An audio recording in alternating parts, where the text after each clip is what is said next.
Holy moly. This looks like the Haunted Mansion.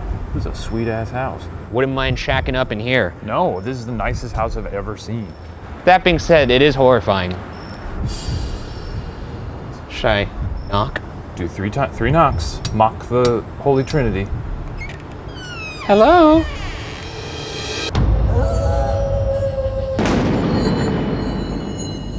This week on BuzzFeed Unsolved, we investigate the Morris-Jumel mansion as part of our ongoing investigation into the question, are ghosts real? No. You son of a bitch.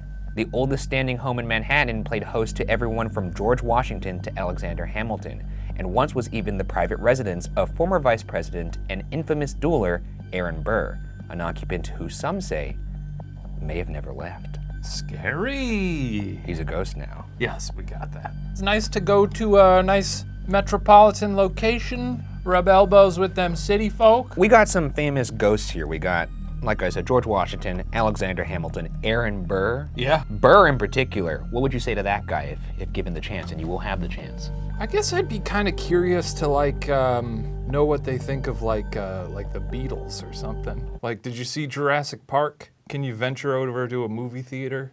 Well, I think I'd probably ask Aaron Burr what it's like to be a loser. He's the only person I've known who, in winning, lost even more. That's true. Pretty funny. Pretty funny. And I got some fun little tricks for him. Let's get into it. Completed in 1765, this stately mansion was the summer home for British Colonel Roger Morris and his family. Dubbed Mount Morris, the estate was situated on 135 acres of land, stretching between what is now the Harlem and Hudson rivers. The Morris family's time at the home would be cut short, however, as they were forced to vacate in 1776 upon the outbreak of the American Revolutionary War. And on September 14th, Mount Morris, a home named after a British colonel, became the headquarters for the Continental Army under the leadership of none other than General George Washington. Situated on one of the highest points in Manhattan, Mount Morris was perfect for strategizing, as it provided unobstructed views of Connecticut, New Jersey, and the entirety of New York Harbor. I don't think I could handle being a general. You're a coward. Well, it's not that I'm a coward, it's just I'm very indecisive. Sometimes I'll go and order something on the menu and then I'll be like, oh, wait, can I change it? You are like that. And I can't do that in war. I can't be like, wait, come back, boys. I changed wait, no. Sorry. Fuck. I'm bad at this job. Can we take a time out? It was said that General Washington paced the floors of his office as he charted out movements for the troops under his command. In recent years, Carol Ward, the executive director of the museum now housed within the mansion, was leading a tour through the home when they all heard heavy footsteps coming from upstairs, even though, quote, no one was on the second floor, end quote. So this is the Washington War Room, and as the name would suggest, this is where Georgie boy plotted out his plan of attack. The big man himself was in here. George, are you in here? Mr. President, could you open one of these drawers or wiggle one of the handles, George? Show us you're here. This guy was moving already. George, they often say they hear footsteps in here. Can you walk into the room, please? This is what we call a spirit box. Oh yeah, you know what? This is the only time, George, I'm excited about the spirit box. Would love to introduce this little piece of shit to a president. No, he doesn't. He said not now. Why not now? Who is this? Vinny? Who am I speaking to?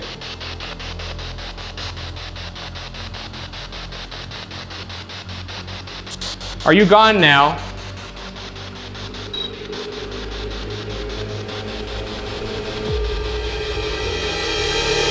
I think they're done with us. Yeah, wait, I don't know that they started with us. Well, they started with us. Okay. We go ahead and mark that one down as another point for the Shane. I thought we got some good responses there. Oh yeah, they're really good. Unfortunately, by October 21st, General Washington was forced to retreat and Mount Morris fell back into British hands, and for the remainder of the war, became the headquarters for British and Hessian armies. However, reports over the years implicate that one such soldier might have never left. Eyewitness accounts claim that the ghost of a drunk Hessian soldier can sometimes be found on the main staircase in the home. There are rumors, however, that said Hessian soldier actually died on that staircase, and that the eyewitness accounts of his drunkenness are in fact more likely of a man struggling to descend a flight of stairs in the tragic final moments of his life. The infamous Hessian staircase. One of the museum attendants said that he actually fell into his bayonet. Hate when that happens. Not ideal. My name is Ryan. My name is Shane. What happened to you on this staircase? Can you tell us your name? What did you say when you fell Oh, wait a down? second. Stop moving. Why? Say that. Could you say that again? No need to be shy. We just want to set the record straight. Come on. What was that? Is there somebody here with us right now? Could you make your presence known? Can you move something?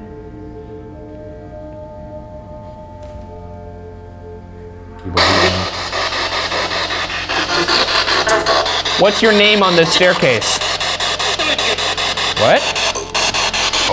Oh. What's your name? Taco Bell? Jimmy? I'm gonna get you? What happened on this staircase? What happened on this staircase?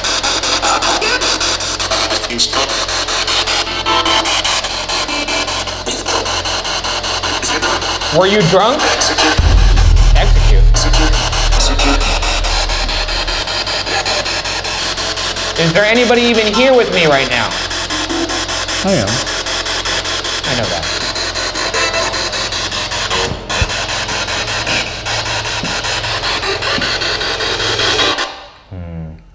That's a beautiful spider. I certainly would like to know where that spider is at all times. Why would you want him to come up to you? Where's my little friend? After General Washington led the Continental Army to victory over the British in the American Revolutionary War, the sprawling estate was sold in order to cover war debts, then used as a tavern that once hosted a dinner by the now President George Washington. While there's been no reported supernatural evidence originating from that fateful night, the dining room of the mansion has had its share of unexplained phenomena. When a local news crew from New York toured the dining room, paranormal investigator Vincent Carbone called out, "Is anyone in the hallway?" A member of the mansion's staff distinctly heard a disembodied female voice answer, "No," just next to her. Who's this Carbone guy? I don't know, but he has a fun last name. Vincent Carbone, paranormal investigator. You got any ghosts here? Not anymore, because Vincent Carbone's coming. I paint houses with ghosts. Just screwing on a silencer. I got an EMF meter and a 9mm. Anybody want to say something to me? Vinny Bones, if you're watching this, please tweet at me. We're fans. We know you're not a supernatural hitman. That would be sick, dude. Now this is the dining room. It's a fair amount of activity in here. Eliza was also notoriously a flirt, and it's said that this grandfather clock will wink at handsome men. I was just, before you said that, I was like, did that clock wink at me? Yeah, I don't think it did. Yeah, I gotta say, it's an attractive clock. Oh, you trying to butter it up? I'm just, you know those people who like fall in love with like the Eiffel Tower and stuff? If I had to fall in love with an object, I think I'd kiss a clock and sort of go out on dates with it or... Do you want to bang this clock? No, but I'm saying if I had to, I would. So this painted face, It's gonna wink. Yeah. the paint on this surface will animate and it will wink. This is the weirdest. Am I handsome? How about now? Don't do that to the clock. Why not? Well, anyway, last chance, give us a smooch. Oh, maybe that's what she wants.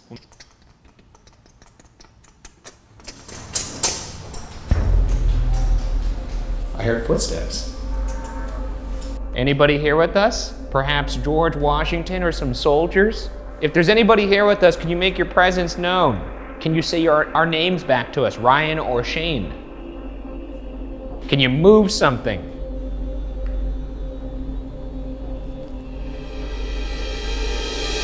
give it up, man. It's not gonna wink at you. Thought maybe. After the tavern went out of business, the mansion was purchased by wealthy merchant Stefan Jumel and his wife Eliza. Stefan was from the south of France and had emigrated to the US shortly before he met Eliza Bowen, who at the time was working as an extra at a New York theater. A classic rags to riches story with a bit of a twist. Eliza was born the illegitimate daughter of a sex worker and reportedly pretended to be terminally ill in order to convince Jumel to marry her, citing matrimony as her last dying wish. You got to be kind of cracked if you're going to lie about being terminally ill. That's a mean thing to do. You wouldn't recommend that? No. Interesting. You think she was like, oh my goodness, it's beautiful. Thank you. Well, I'm feeling better. Let's get to wedding planning, huh? Yeah, do you think she was it a gradual thing? Was she like day by day just getting better? Like, oh, I'm feeling a little better today. Or was it actually just like she puts it on and it's like the last Infinity Stone for Thanos? Just... After marrying in 1804, Stefan would purchase Mount Morris 6 years later in 1810. Eliza negotiated $2,000 off the asking price because rumors of the property being haunted were already rampant. Reportedly, Eliza's own adopted daughter refused to stay in the house alone, and witness accounts confirm her greatest fears with compelling evidence of the supernatural coming from the one room that is situated below ground.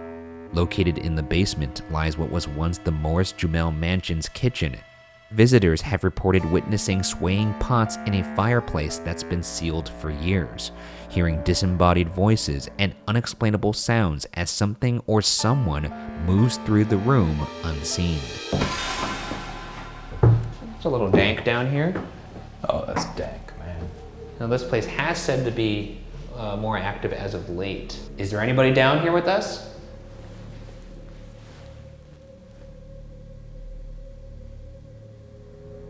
I feel like we're not alone, so show yourself, please.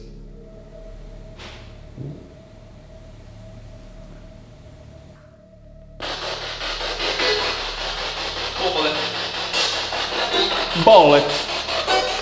We've got Ryan, we've got Shane, here one night only, ready to talk to you on this godforsaken contraption. Be speaking to the microphone, holler, just do the best you can to form a single word. What's the name of this place? This house? Who do you work for?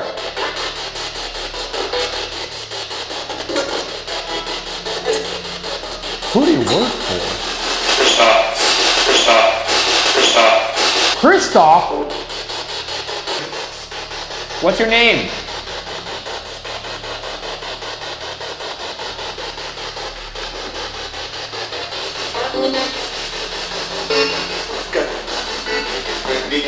Can you say my name back to me, Ryan?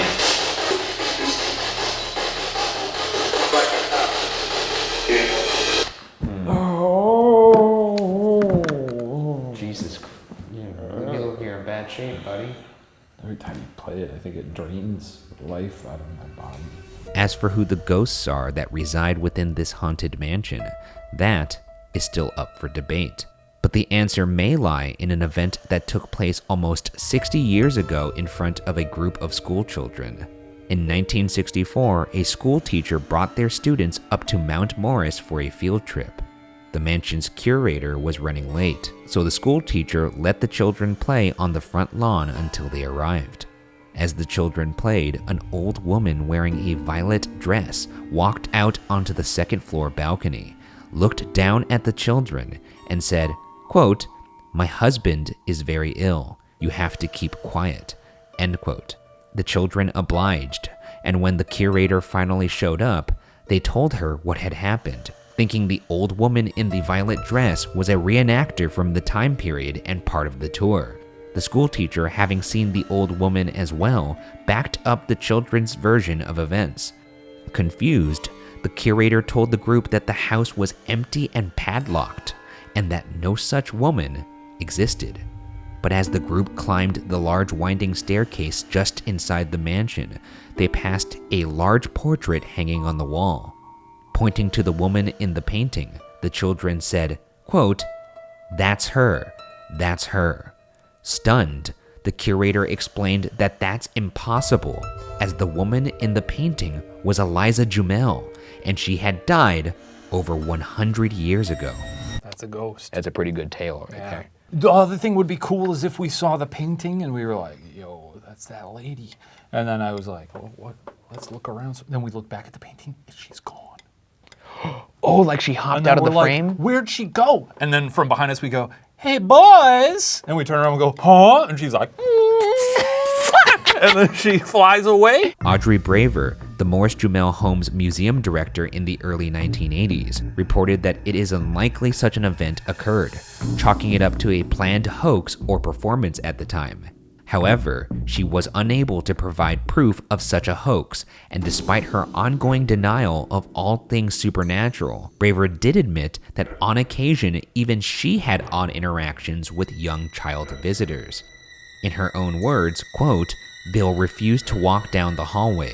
They'll say, 'No, can't go down that hall. Bad things down there.'" End quote. Eliza, I've very much been looking forward to meeting you. By all accounts, you're a hilarious lady. There's a lot said about you, and this is an opportunity for you to clear it up. Wouldn't it be crazy if, like, we looked at this long enough, we hear a little whisper behind us? Yeah, like, You boys like that picture of me? I never did. Come on. We know you like when there's parties around, you were a big socialite. We're party guys. Yeah. Last night, we went out in New York City, and we painted this town with our vomit. No, we didn't. We were pretty responsible. You're 30 now. I'm trying to set the Oh, mood. yeah. Oh, it was a scene, Eliza. Eliza, I only have one question for you now. Will you marry me? That's his question. But mine is, do you like to party? My fair lady, I bid you adieu. I'll see you upstairs. Aaron Burr? Aaron Burr, And go fuck yourself. go fuck yourself. All right. In this room, our audio recorder picks up this male voice.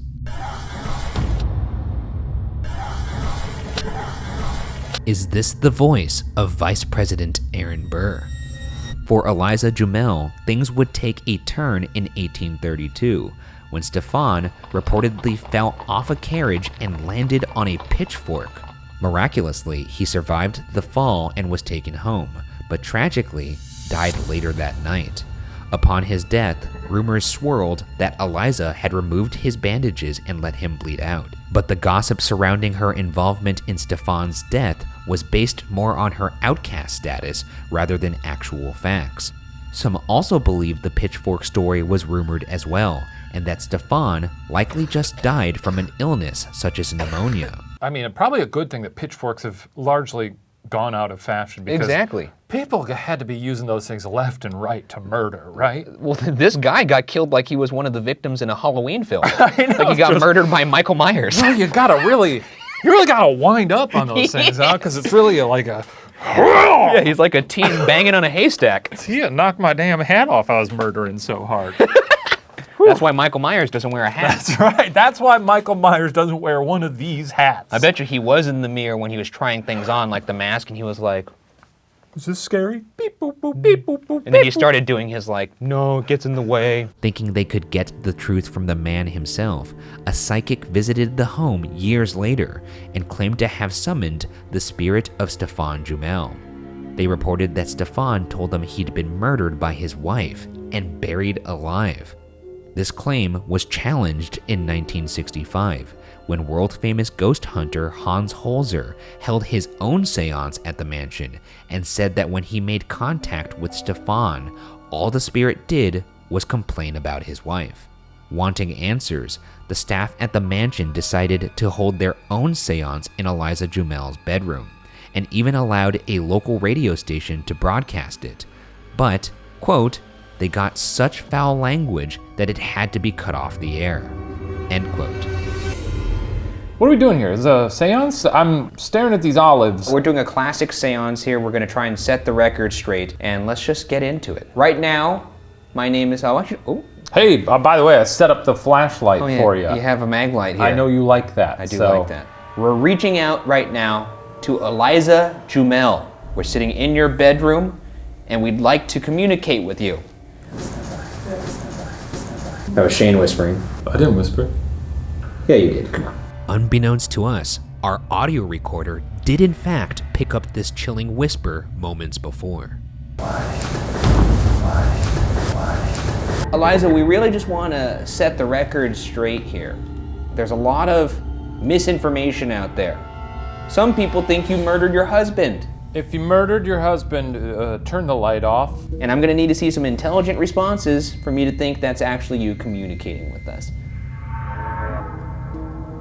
Turn the light off now if you didn't murder your husband. Well, what is it, Eliza? If you think Aaron Burr was just a real hot slice of meat, Yeah, a tall glass of water. why don't you turn off that flashlight? All right now. Is there anybody in here with us right now?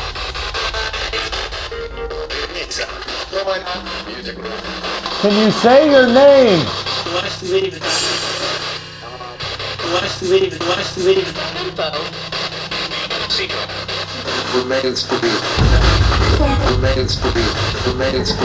Say my name, Ryan. Say it to me right now if you want to talk. Going to club. Going to club? Bear with me. Bear with me. Bear with me. Bear with you. I think we've been bearing with you. Start speaking clearer.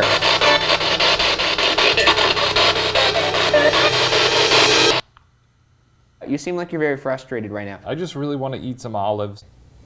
Sadly, it was Eliza's choice in a second husband that would be the biggest threat to her future. That man was Aaron Burr. On July 1st, 1833, just over a year after Stefan's death, Eliza Jumel married former Vice President Aaron Burr. Eliza was 58 at the time of her marriage to a then 77-year-old Burr and had her own vast fortune and extensive real estate holdings. So why marry again? Because Eliza's union with Burr would provide the one thing she'd fought for her entire life: acceptance in high society.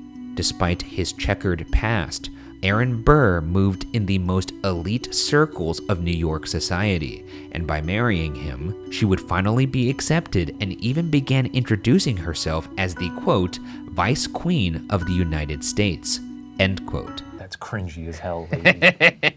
Oh, me? I'm the Vice Queen of the United States now. She doesn't have the greatest moral compass here, No. but she is funny. I'll say Yeah, that. honestly, she seems like a good pair for Burr. That's true. Those two are kind of a match made in heaven. Yeah, he's or like, hell. He's like, a stone cold loser. She's a bit sketchy. Match made in heaven. That's true. They could both be sketchy together. Yeah. And live their sketchy life out to the end. Yeah, couple of skeeves. It's destiny. However, the marriage was a disaster, as Burr was a chronic debtor and spent Eliza's vast fortune faster than she could invest it. And after a year, she'd had enough and filed for divorce.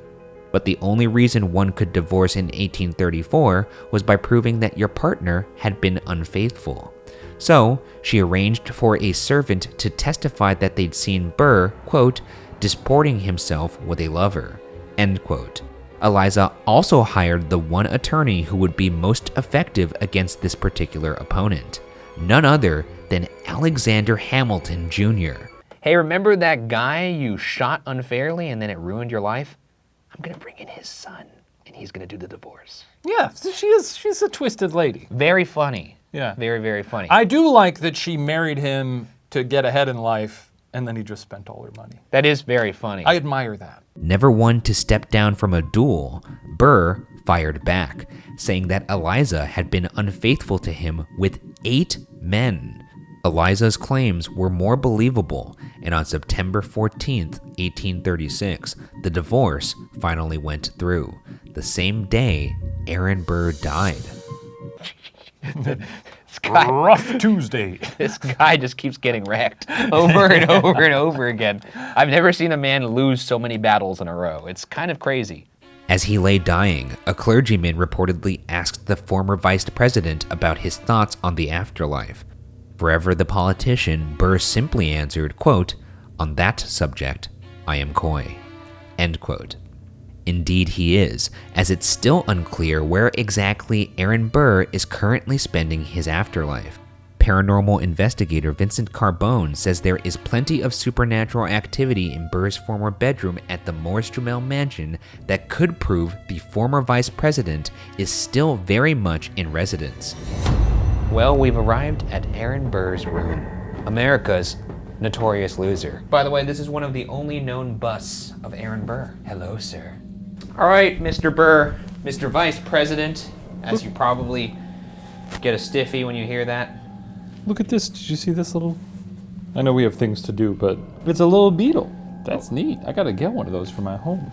Right now we are reaching out to Aaron Burr. We've been doing this all night. I'd love to see you. I'd love to ask you what you were thinking when you shot Hamilton. At this moment, our producer hears whistling coming from somewhere in the house. Where was it coming from? If it was coming from somewhere, it would have been downstairs, not up. Really quick, let's do it. Shag ass though, you know. Where could that be coming from? Who's down here whistling? You're not supposed to be here. Anybody down here? This is the basement. Mother of pearl. That actually got you to jump. Me jump a little bit too. Fuck me, that scared the shit out of me. After the investigation, we reviewed an audio recorder and camera left in the basement. What we found is perhaps one of the clearest pieces of evidence we've ever captured.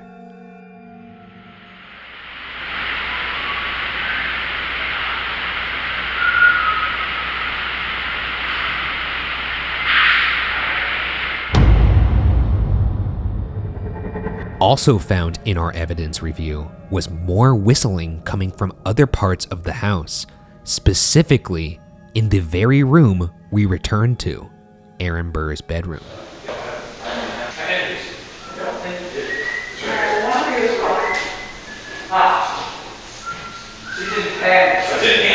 Is this the whistling of former Vice President Aaron Burr? My thought is I think it's a person whistling. So you think somebody broke into the house? No, I think someone may have been idly whistling and not paid attention to it. I know Lorne was down there doing DIT stuff. It's possible he could have whistled. This is often the skeptic's argument when the evidence is too strong. They'll just say, well, obviously it's made up or someone's lying. I go to the most logical thing, which is I think someone was whistling. It's possible someone was whistling. I think we can chalk it up to human error and someone being like, I don't think I was whistling.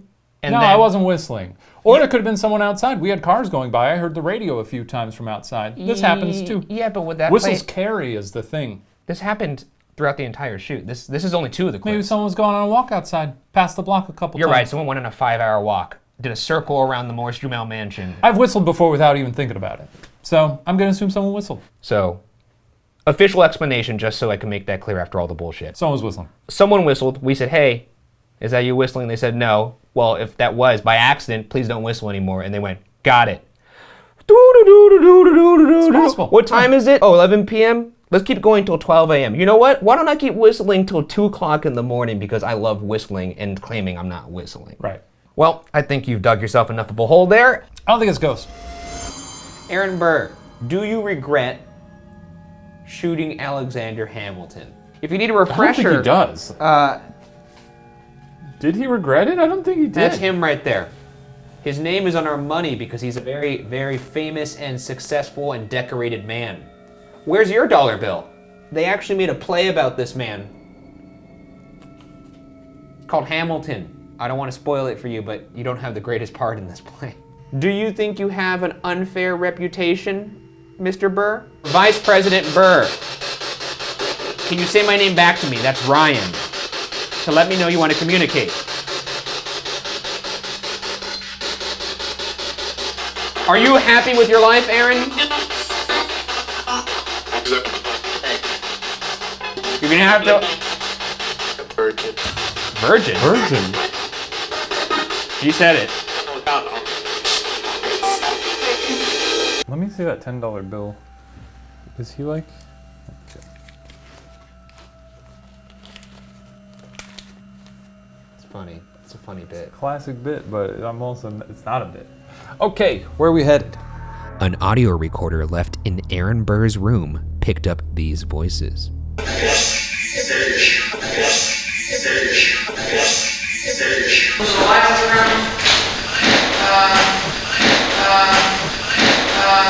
Is this the voice of former Vice President Aaron Burr?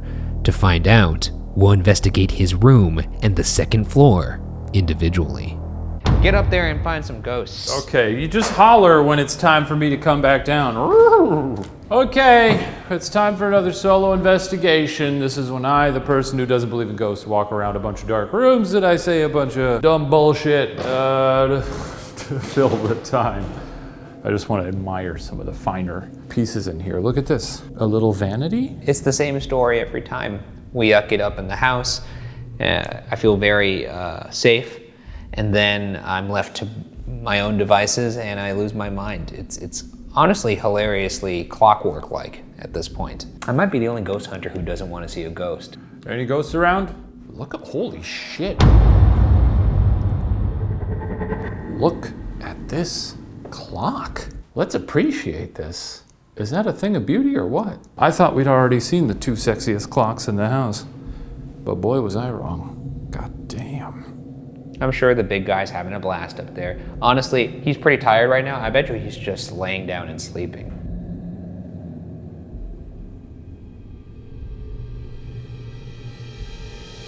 You have fun up there? Yeah, there's a lot to admire up there. A lot of history? Yeah, well, just some nice pieces. Well, let's just get this over with. I pass this to my brethren in ghoul hunting. All right, get on up there! Yay! By the way, it was really, really scary. Oh yeah, she said it every It time. was really scary. Oh, I'm sure it was, pal. I'm gonna have nightmares about it. Yeah. My bed is gonna be wet. Oh, this is awful. Per usual. Well. Look who it is. Me, ya boy. This is your chance to grab glory and murder the internet's favorite ghost hunter in cold blood. I hope you take advantage of it. But if my baseline is not generally scared of these places, this was like 10 steps below that. It's just a really nice house. It was nice to walk around up there and look at nice things. It's a nice change of pace from, the shitholes we usually go to. My hair's standing up, but I think it's just because I'm fucking scared. Wow, this is rather horrifying. Mr. Burr, I was talking a lot of trash earlier, and this is the time to really stick it to me. Show yourself.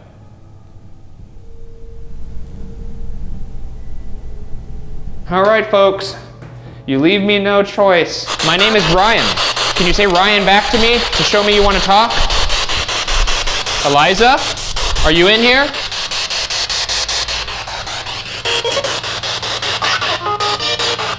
I'm sure Ryan's being very thorough up there, asking the spirit box for clarifying statements, which it never once has given him. Stefan, did your wife murder you? Yes or no? No? Anybody with me down here? Boy, do I hate these. Say my name, Ryan, if you want to communicate. No?